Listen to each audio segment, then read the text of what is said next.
Bismillahirrahmanirrahim. Assalamualaikum warahmatullahi wabarakatuh.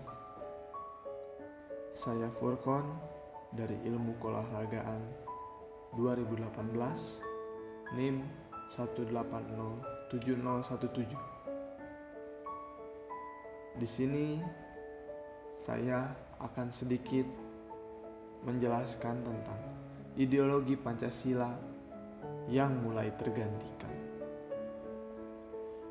Sedikit mengulas tentang ideologi Pancasila di Indonesia yang semakin lama semakin memudar menuju ke ideologi baru, yaitu ideologi globalisasi.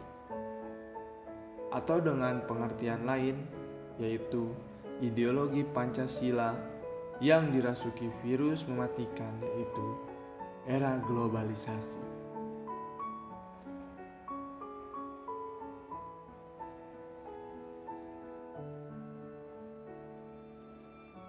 Istilah globalisasi menurut artikel yang berjudul Globalization Online Etymology Dictionary diambil dari kata globalize yang merujuk pada kemunculan jaringan sistem sosial dan ekonomi berskala internasional.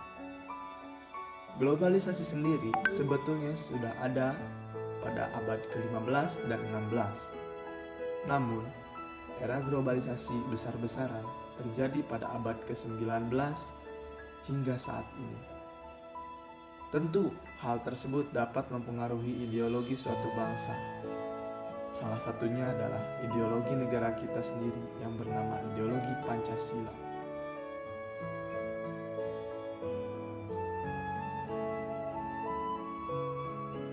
Di negara kita sudah terbentuk ideologi yang bernamakan ideologi Pancasila yang dapat mempersatukan negara kesatuan kita dari ujung Pulau Sabang sampai ke Merauke di Papua.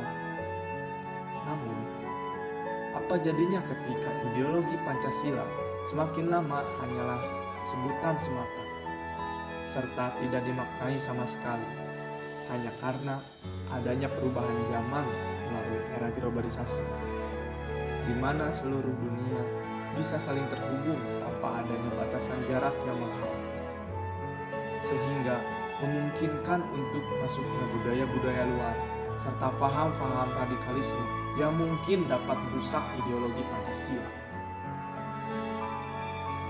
Selain itu juga, seiring berjalannya waktu, bahkan ideologi Pancasila dapat berubah menjadi ideologi globalisasi, di mana merupakan kerangka pikiran atau pandangan dan gagasan yang menentukan sifat dari kebenaran dalam suatu masyarakat tertentu.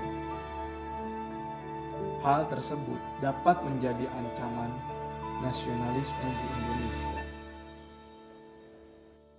Ancaman-ancaman tersebut berupa membangun suatu pandangan yang baru, menyampingkan nilai-nilai universal dan standar perilaku yang ada di Indonesia.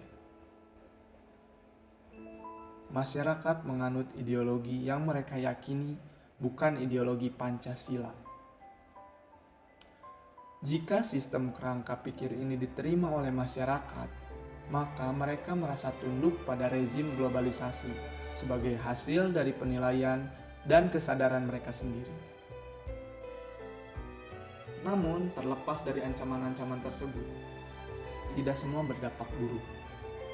Banyak sekali manfaat yang ada pada era globalisasi ini, dan tentu akan sangat disayangkan apabila tidak dimanfaatkan sebaik-baiknya. Oleh sebab itu, kita sebagai warga negara Indonesia harus paham akan ideologi Pancasila yang sudah dibentuk oleh para pendahulu kita, seraya memperjuangkan bangsa agar tetap menjadi negara kesatuan negara Indonesia. Terakhir, ketika kita paham dengan ideologi Pancasila, kita dapat memilih sesuatu yang bermanfaat yang hanya terdapat di era globalisasi yang tidak mengancam ideologi Pancasila itu sendiri.